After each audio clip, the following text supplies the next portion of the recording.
Selecting all text in HTML text input when clicked.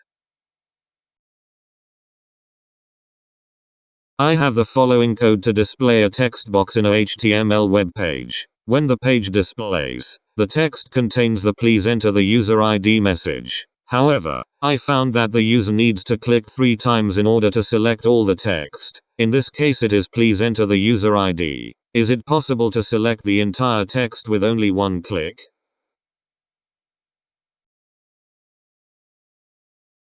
You can use this JavaScript snippet. On click equals this dot select.